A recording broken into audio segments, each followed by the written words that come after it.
So, folks, if you're listening to stuff they don't want you to know, then it's fair to assume that you have heard of Nikola Tesla. You've probably heard all sorts of things about him, and some of the weirdest stuff is true, but have you heard of the subject of today's classic episode, Thomas Henry Moray? Oh, yes, we have. You mean 0-point energy? You mean the fabled thing that has been chased for centuries? How can we create a machine that puts out more energy than it takes in? Is it even possible? So let's find out what exactly Thomas Henry Moray was up to. And was he the next Nikola Tesla? Here it is. From UFOs to ghosts and government cover-ups, history is riddled with unexplained events. You can turn back now or learn the stuff they don't want you to know.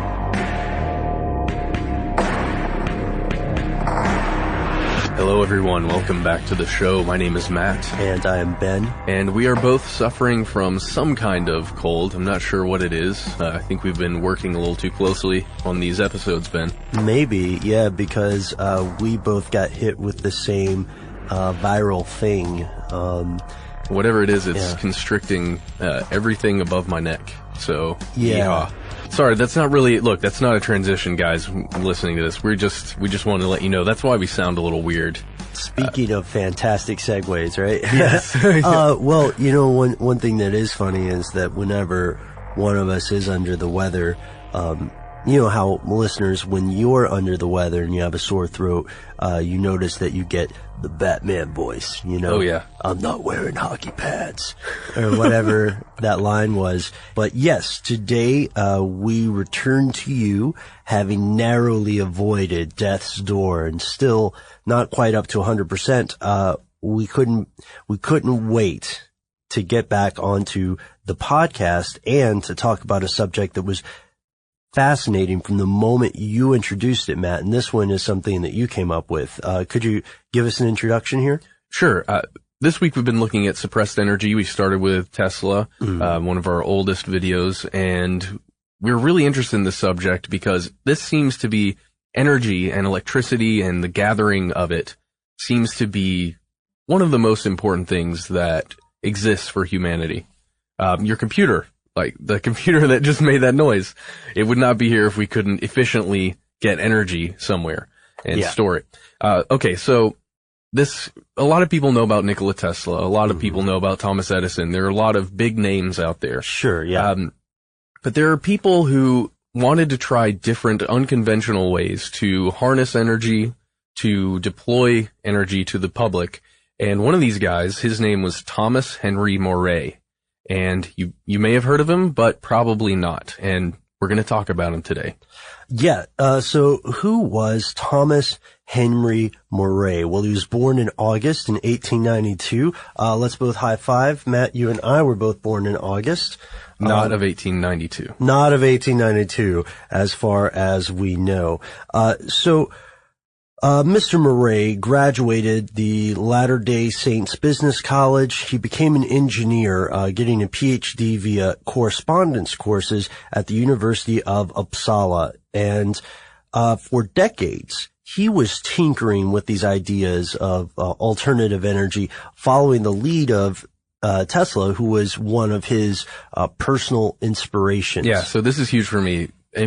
As much as we admire Tesla right now, imagine if you were not necessarily a contemporary, but, you know, you're aware of Tesla and you're aware of his research and it's kind of current and you're like, oh man, how can I expand on this? Especially if you were bright enough, as this gentleman apparently was. Right. That's awesome. Now we have to get also, you'll notice as we go forward that we are putting in a healthy dose of apparently, allegedlys, and reportedly. So sometime in the 1920s, Moray began demonstrating what he called a radiant energy device to various people. Yeah. Okay, so this thing's kind of interesting. It's a solid state detector, at least that's what they called it. He coined the term a Moray valve. And okay, so here, let's just go through how it works, Ben. Okay.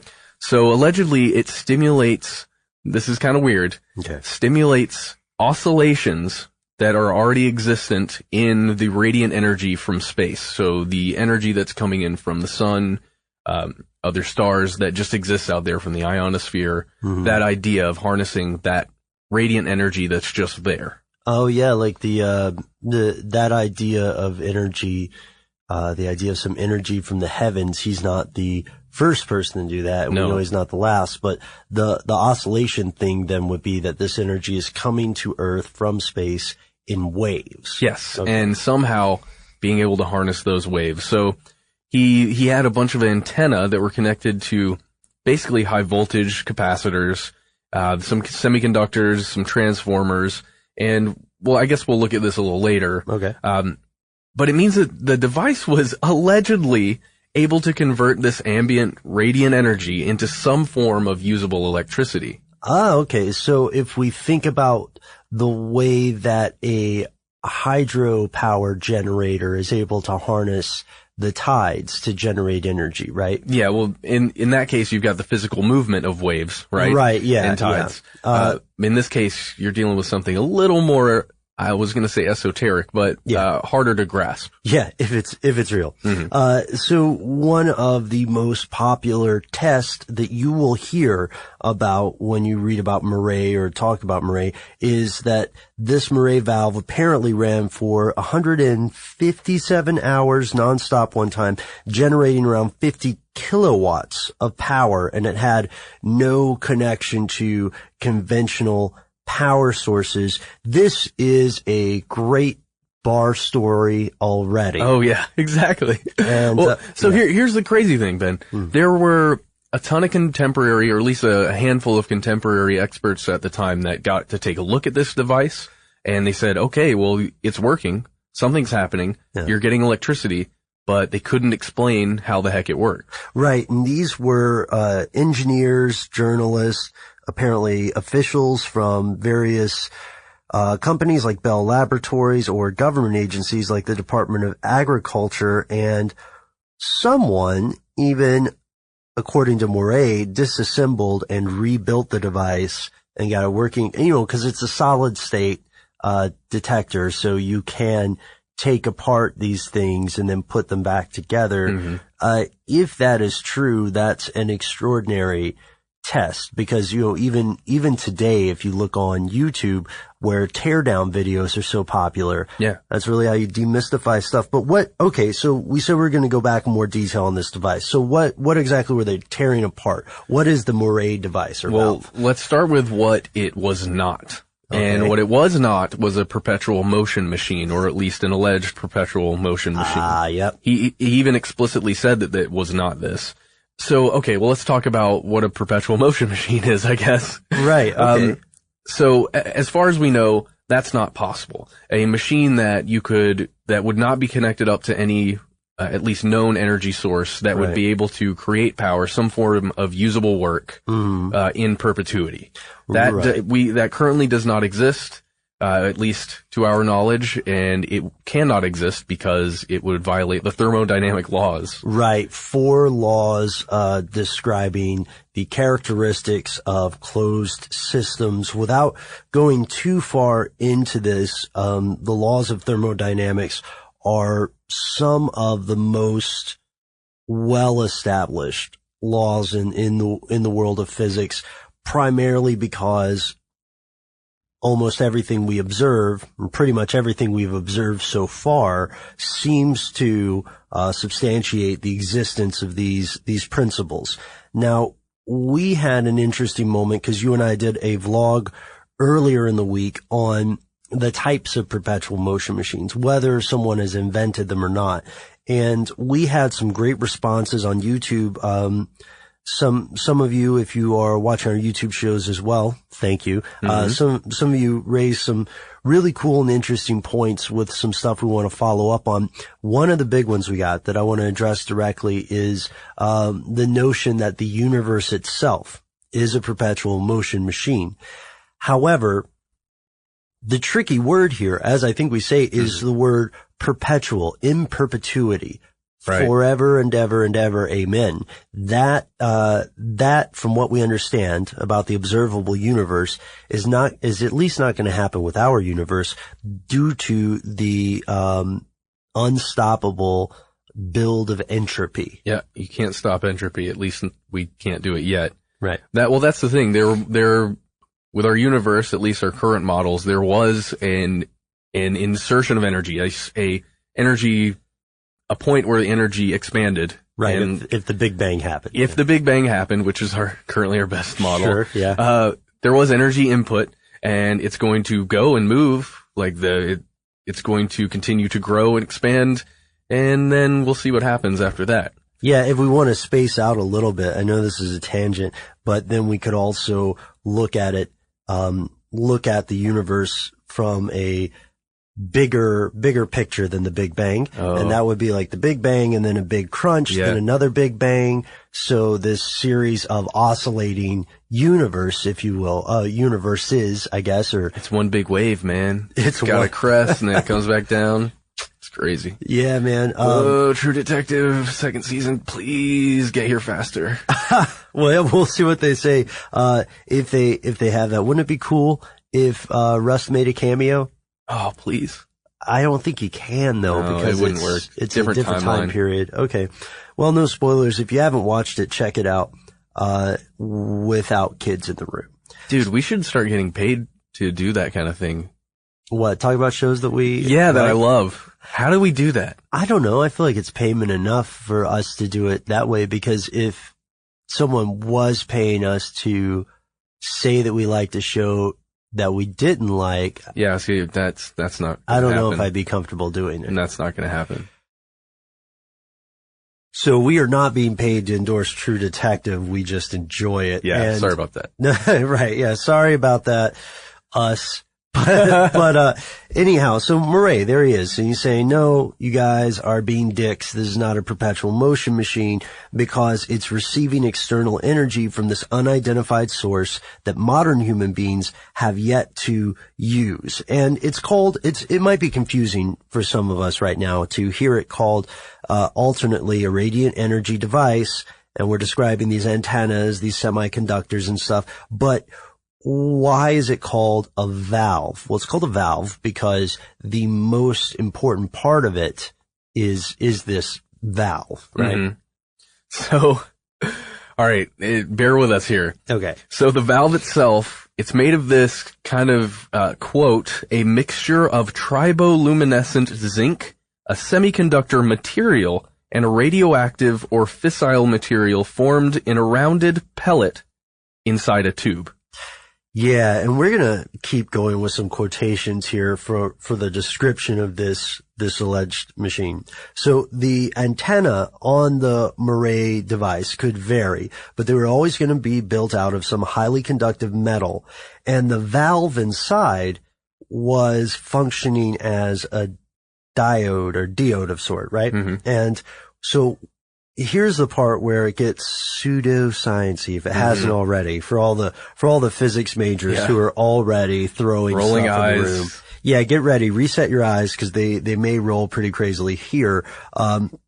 So according to Moray, when the machine was tuned to the resonance of 0-point energy in the area, this energy flowed through the antenna and to the valve. The valve acted kind of as a one-way gate, so it trapped the energy, feeding the load of the machine.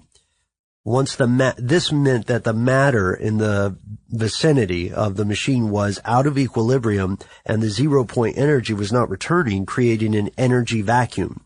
So to restore this equilibrium, energy would flow toward the vacuum and in the process create a greater capacity for this valve to pump electricity. All right, I'm lost already.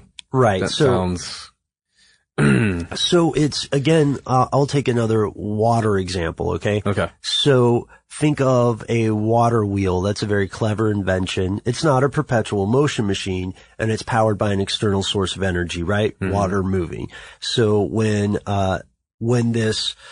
when the water from a stream or a creek or whatever hits the water wheel, it fills up the series of Ferris wheel things, right? On the wheel. And I'm sure there's a specific name for them, you guys. I'm sorry. I'm usually better at these. And then, the motion of the water pushes the wheel, and then the weight of the water returning brings it back down. So it's kind of a loop in that regard. That's the idea. I guess so. But with invisible cosmic energy. Yeah, exactly. And, and of course then in this case it would be the idea of an energy vacuum rather than gravity powering part of the process.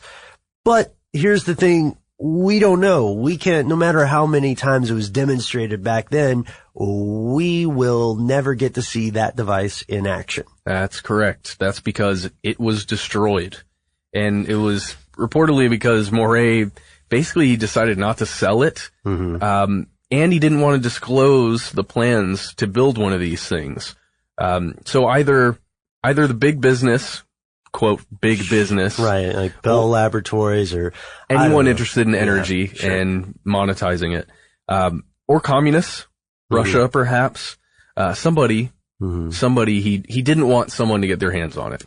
Yeah. Allegedly. And anyway, today's children are still trying to figure out how to use this device and to recreate it. Oh, I have some interesting, let's call them again, bar stories about how this went down. So that's really what the show is, by the way, bar stories. Yeah, we're podcasting from, we turn the audio studio into a bar. Noel's got this button that he pushes. He's a killer tender, man. He's really good. Yeah, and the shelves flip. Yeah. And we have all sorts of drinks that you whiskey thought for days. Right, and drinks that you thought weren't real things, like that Victory Gin from 1984. It is terrible. It's so bad. Winston was right. It's not cool.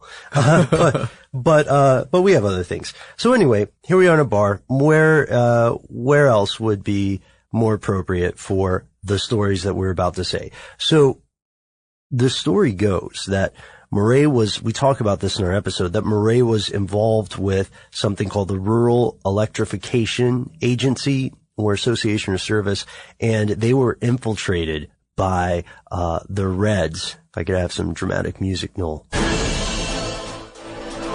Yeah, they totally just infiltrated. Perfect. We just got infiltrated. That was how good that was. So, his assistant turned out to be one of these communist agents, and it was apparently his assistant who destroyed it. But Moray also said that he, his wife, and his children were harassed and threatened by people who wanted to give up the technology because it could be weaponized. You know, that's a common theme with new forms of energy, new forms of harnessing energy. The idea of persecution? Being harassed by some external force. Mm-hmm. I don't know, man. I don't know. Well, we'll get into that later. Yeah, we'll get to that. So we do know that, one of the first things you do if you're an inventor in that day and age and you want to legitimize yourself, so you're not just, Dr. P. Slickawilly selling snake oil or whatever. Dr. P. Slickawilly. I don't know. It sounded made up. I like it. And, we do know that Moray applied for a patent. You go to the patent office, you lock your idea down, but he was not given a patent, for two reasons. First, the device used a cold cathode rather than a hot one, which scientific understanding of the day said a cold cathode would be silly. Mm-hmm. Who are you, Dr. Slickawilly? And second, Moray could not, as you said earlier, Matt, he couldn't define the source or nature of this energy. Well, yeah, and maybe that's the nature of discovering a new form of energy. You can't really describe it unless you give it a name, or maybe it wasn't real. Anyway. Yeah. So let's get into a concept here that we're going to talk about in our upcoming episode. Something called 0-point energy. Oh, yeah. What the hell is it, right? Well, according to Scientific American, this is a real thing. And it's just an unavoidable part of quantum physics. And people have been studying this since the 1920s, and basically since the discovery of quantum physics. I see. Okay. And we've got a quotation here from that article by a fellow named John O'Binen, a material science researcher at the University of Nebraska at Omaha. And he's got a pretty good explanation of 0 point, right? Mm-hmm. He says, 0 point energy refers to random quantum fluctuations in the electromagnetic and other force fields that are present everywhere in the vacuum. In other words, an empty vacuum is actually a seething cauldron of energy. This energy is present even at the absolute zero temperature, negative 273 Celsius, and of course, even when no matter is present. The effect of these vacuum fields has been detected just barely. The effect is very tiny by the attraction they induce in a capacitor, which is really just two close parallel metal plates. So, two plates together, and then you can detect a chain, or what is it? I can't wrap my head around it. But. Right. You can detect that there is energy or movement of some sort. Between the two plates. Right. Okay. Yeah. And so I guess what we're saying is that 0 point energy has that cool name, not just because it's a cool name, but because it is meant to describe the lowest possible energy that a quantum mechanical system can have after all of the other energy is removed. Yeah, even in a vacuum. Right. So scientists still don't completely understand the nature of this, but it is real. And, for our physics majors who have maybe destroyed your apartment in anger, listening to this or cracked your dashboard, we hope that this is a little bit of a light at the end of the tunnel. And also, honestly, when you get to the fringes of theoretical physics, which we're branching toward with this, when you get to the fringes of this sort of mental exercise, it becomes very close to metaphysics and philosophy. Oh yeah. Oh yeah, and magic. Yeah. Because we can't explain it yet. The only reason it's still magic is we can't explain it yet. Oh, the old Arthur C. Clarke quotation, Arthur right? C. Clarke, buddy, all day. So there's a problem with 0 point energy, right? Yes. The problem is that even if we can harness this energy and make use of it somehow, it seems to be so low energy. It's the lowest form currently that we know of energy. Then how is it going to be useful? How are we going to be able to harness enough of it to actually make an impact on human life? Okay. And here we have another quotation.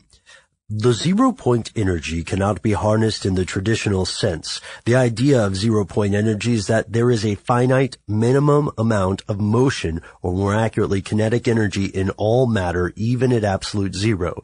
Again, negative 273 Celsius. For example, chemical bonds continue to vibrate in predictable ways, but releasing the energy of this motion is impossible because then the molecule would be left with less than the minimum amount that the laws of quantum physics require it to have. So that's tricky. Yeah. All right. So again, we're stuck on the laws.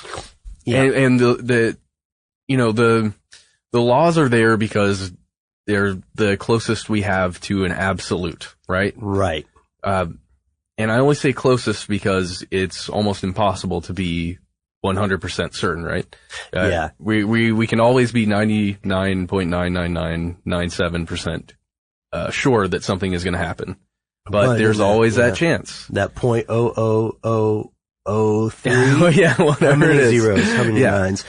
Yeah, and here's what's interesting, however. We do know that even the ironclad laws may be completely revolutionized or reinterpreted in in the span of our lifetimes. If we look at how recent the human exploration of the physical world is in this sort of regard, and over the span of civilization, let alone, the span of Earth itself, not to mention the universe, then this is a very recent understanding that we're trying to arrive at. And we know that there have been other forms of alternative energy proposed that don't have the same proof that ZPE has. Oh yeah, We've looked at a couple of these. You might remember Vril energy, which I love. VRIL. Love it. You might associate that with Nazis and the idea that they're, I guess it's just another word for kind of the same thing, being able to pull energy from the ether. Right. Yeah. To harness an energy that just exists there. And that goes back as well to that concept goes back as well to to ancient Indian and Near Eastern societies and legends of, aerial warfare on these machines powered by some sort of mysterious anti-gravity There are even paintings of them. Yes. And we, Matt and I are going to probably be returning to some Nazi stuff in the next few months. Let's say months. Just act surprised when it happens. And then we also, have talked about one of, your favorites, right? Wilhelm Reich and the orgone energy. Oh man, you can get lost on YouTube watching videos about orgone energy. Yeah. The thing is, that if you just focus your your sexual prowess in the appropriate directions and with the appropriate mindset, then you too can change the world.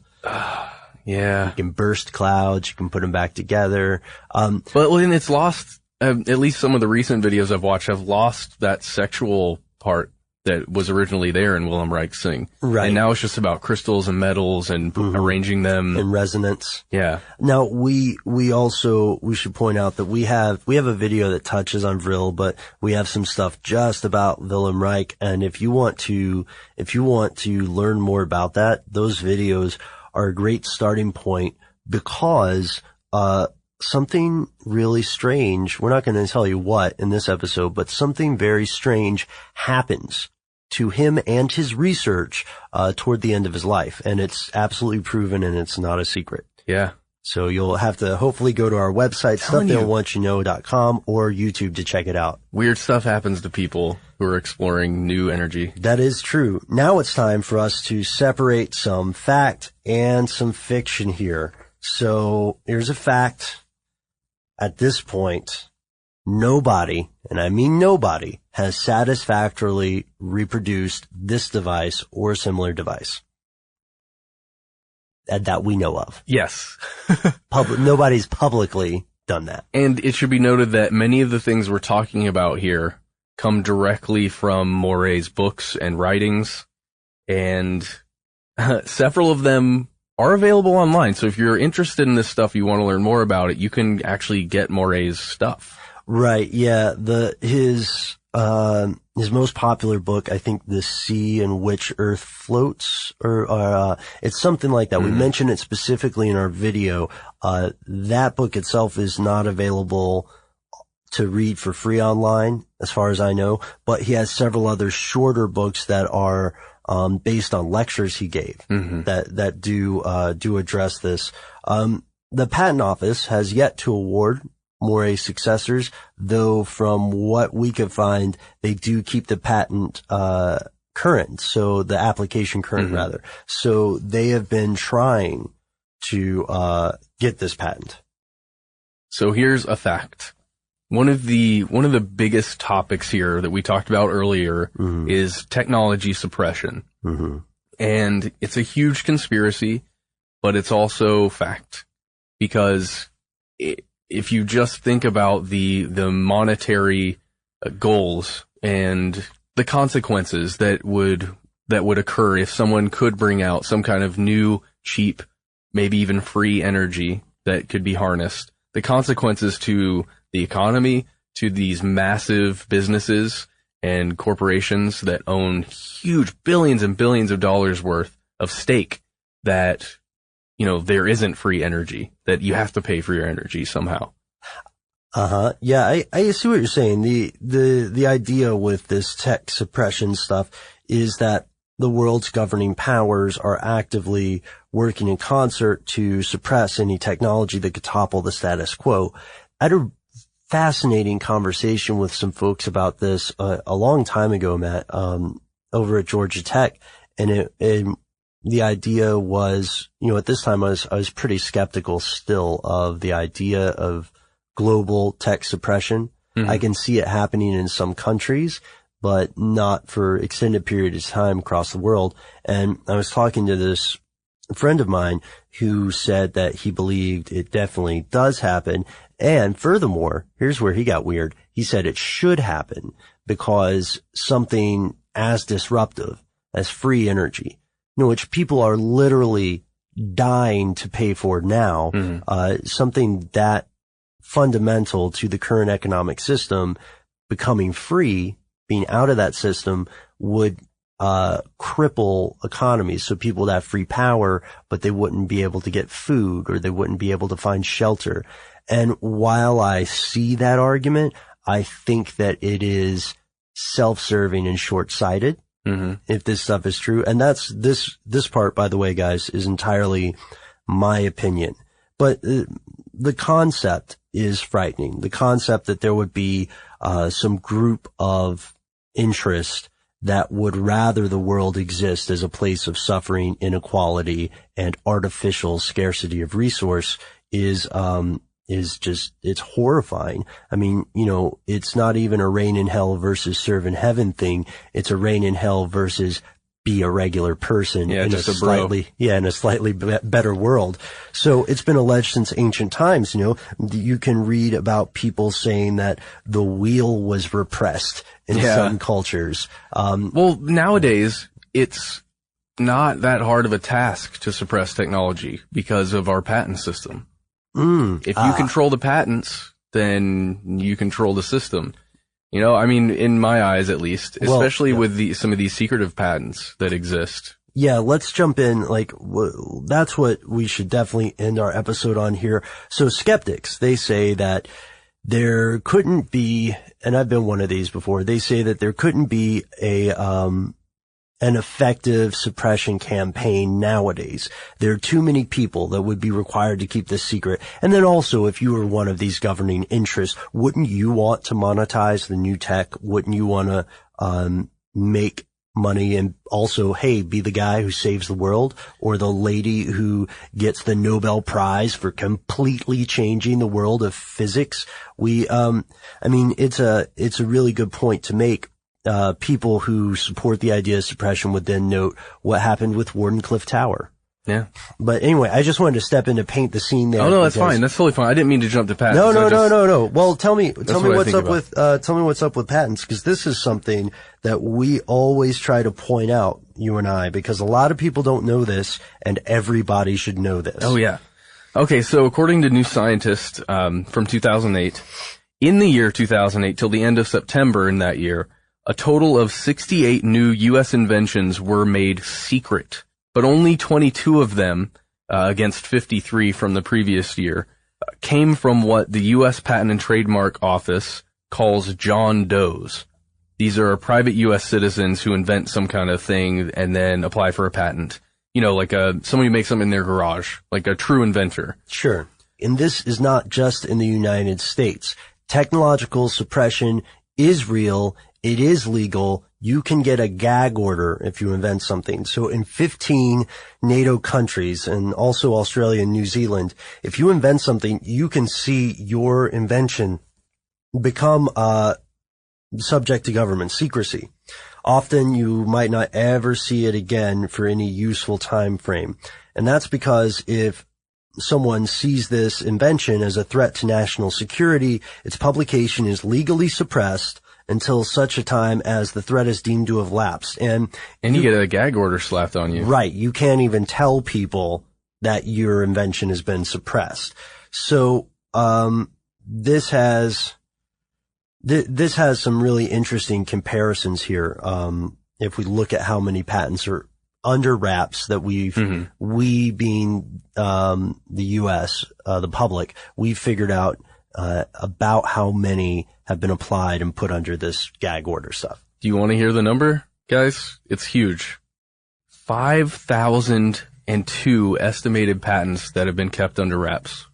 5,002 possible huge game changers.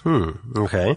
So, Thomas Edison had about 1,000 patents. So that's about 5 Thomas Edisons. Yeah, 5 Thomas Edison's worth of stuff, of who knows what it is. I can't tell you what it is. Ben can't tell you what it is.